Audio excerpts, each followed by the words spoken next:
Allohning al-mubdi, al-mu'id degan ism sifatlari haqidagi tafsirlar.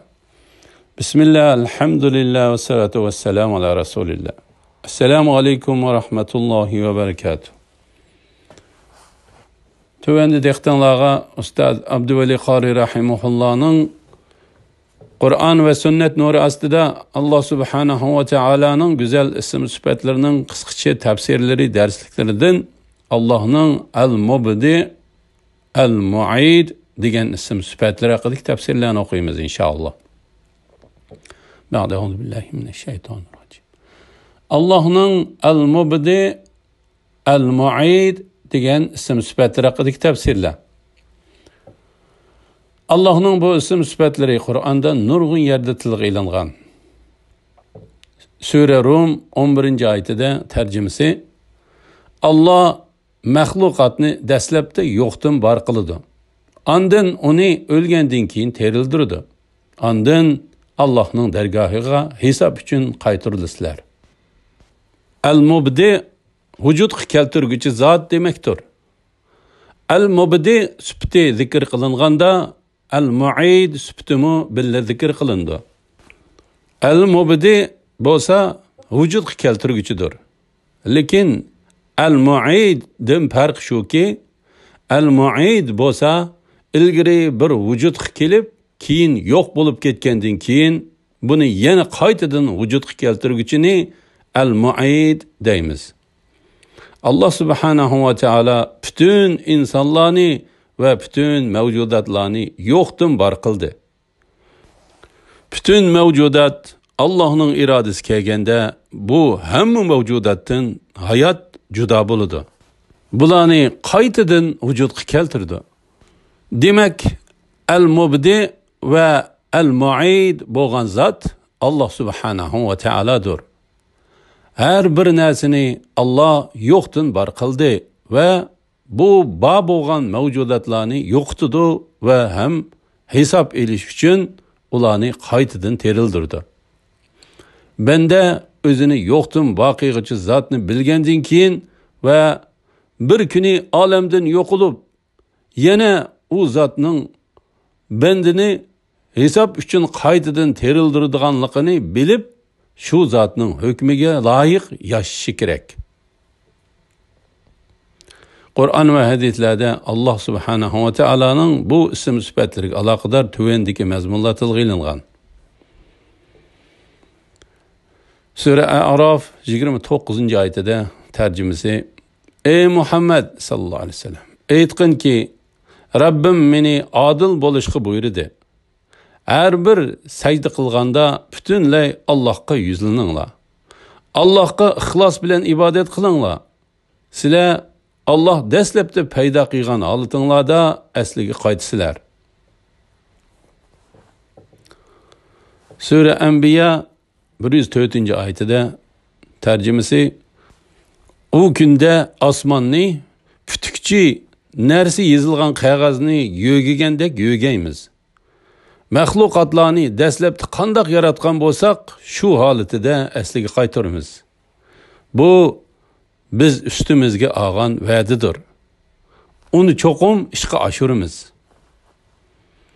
Sura Naml 64-oyatida tarjimasi: İnsonni dastlabda xalq etgan, ondan uni terildiradigan kim?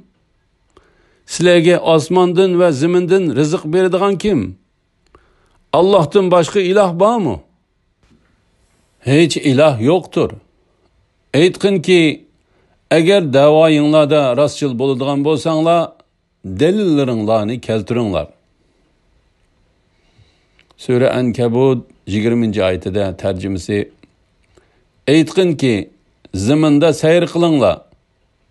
Allohning mahluqotini qandoq qilib yo'qdan bor qilganligiga qaranglar. Ondan Allah ularni qiyomatda qayt paydo qiladi. Allah haqiqatan hamma narsaga qodirdir. Sura Rum 11-oyatida tarjimasi: Allah mahluqotni dastlabda yo'qdan bor qiladi. Ondan uni o'lgandan keyin terildirdi. Ondan Allah'ның dərgahıga hesap üçün qaytırılısılar. Sure Rum 27. ayetide tərcümesi məxluqatni dəsləbdə yoxdun bar qılıdığan, andın onu ölgəndin keyin terildirdiğan Allah əni şudur.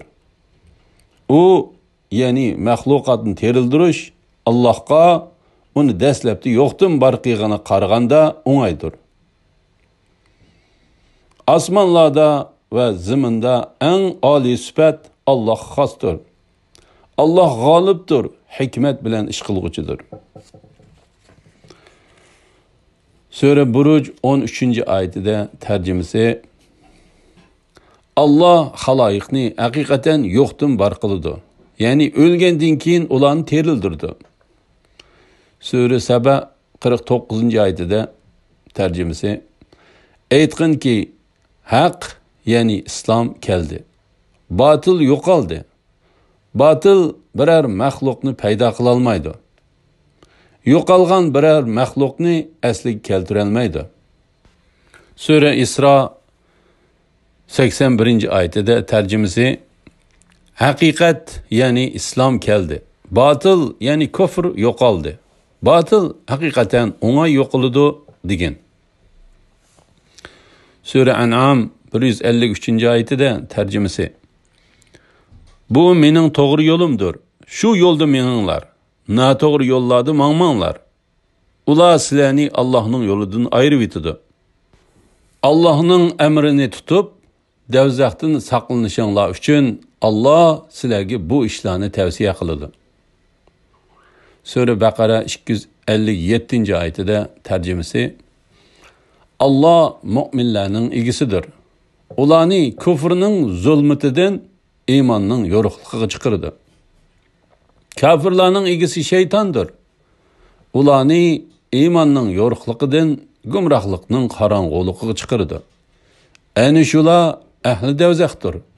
Ular davzaxda mangu qolg'uchilardir. Sura Zilzala 7-8 oyatlarda tercümesi kimiki zarrachilik yaxshi ish qiladi ekan, uning mukofotini ko'rdi. Kimiki zarrachilik yomon ish qiladi ekan, uning jazosini tortadi. Sura Fussilat 21. oyatida tercümesi ular o'zlarining terillariga nimishqi bizning ziynimizga guvohlik berdinglar deydi. Terillari her narsani so'zlatgan Allah bizni so'zlatdi.